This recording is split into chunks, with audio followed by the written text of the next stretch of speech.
Smoke and Stack, a tale of blood, blues and firelight. In the sweltering summer of 1932, twin brothers Elijah Smoke Moore and Elias Stack Moore, both played by Michael B. Jordan, return home to Clarksdale, Mississippi, after years spent in the shadows of Chicago's underworld. Hardened by mob life and flush with cash, they've got a dream: to turn an old sawmill into the hottest juke joint the Delta's ever seen. When they strike a deal with local landowner Hogwood, Dave Maldonado, the twins warn him they won't back down if the Klan comes sniffing. Hogwood chuckles, says they're being paranoid. They're not.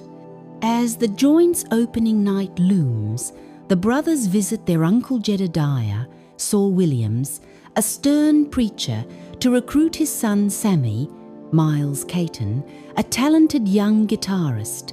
Jed doesn't approve, but Sammy, young, eager, and drawn to the blues, joins them anyway, promising he'll be back in time for church. With preparations underway, the trio splits. Stack and Sammy cruise the dusty roads in the brothers' car. Sammy plays a few licks for his cousin, and Stack is floored. They stop at the local train station to pick up Delta Slim, Delroy Lindo, a legend on the strings.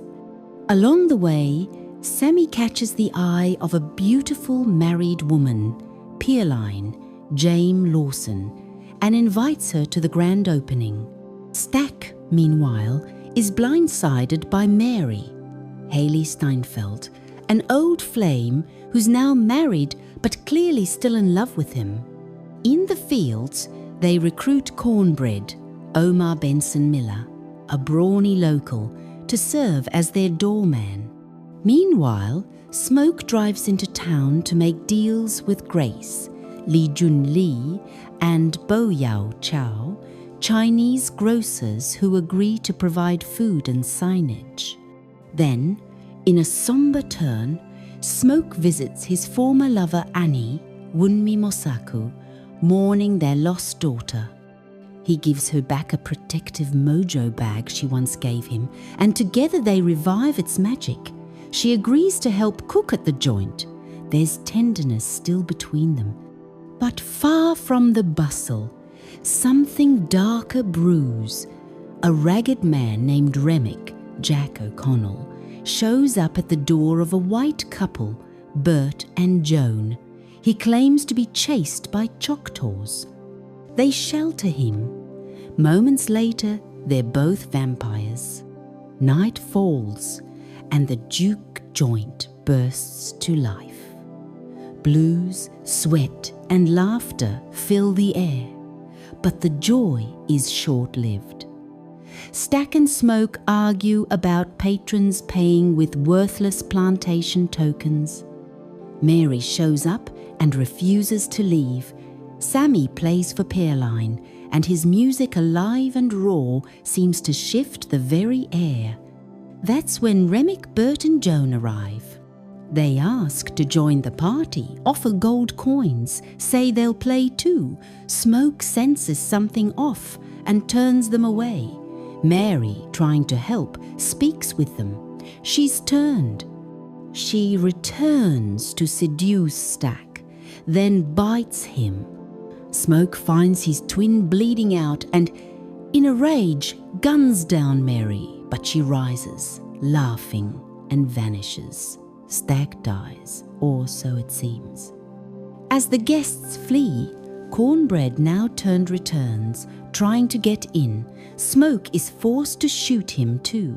Then Stack, now undead, bursts from the storage room. Annie hurls garlic-laced water, burning him. The vampires are gathering. Bo has turned. Remick's army is growing. They want Sammy. Remick believes Sammy's music connects him to something ancient, something powerful. He promises salvation purpose through vampirism. Smoke refuses. They decide to hold out until dawn. Annie reveals the truth. Once turned, There's no saving anyone. Only sunlight or a stake can end it. One by one, the defenders fall. Grace, Pierline, Annie. Smoke is forced to stake Annie himself, just as she begs. Slim sacrifices himself so Smoke and Sammy can escape. Outside, they face Remick and Stack. Sammy fights. He smashes his guitar silver-lined into Remick's skull. Then Smoke appears, stake in hand, and ends the nightmare in a flash of flame. Dawn breaks. The rest of the vampires perish in the light. Smoke, dying, tells Sammy to take the car and leave. He waits. Just as he predicted, Hogwood returns the Grand Wizard himself with armed clansmen. Smoke uses Annie's mojo one last time. He kills them all, but dies in the process. A warrior at peace. Sammy returns to his father's church, battered. His father tells him to renounce the blues. Instead, Sammy drives away, broken guitar in hand. Decades pass. By 1992, Sammy is a legend. Buddy Guy now plays him. After a show in Chicago, two visitors arrive, Stack and Mary, still undead. Stack says, "Smoke, let him live under one condition. Leave Sammy be. They followed his music all these years." Sammy, old and tired, refuses immortality, but he plays one last song for them.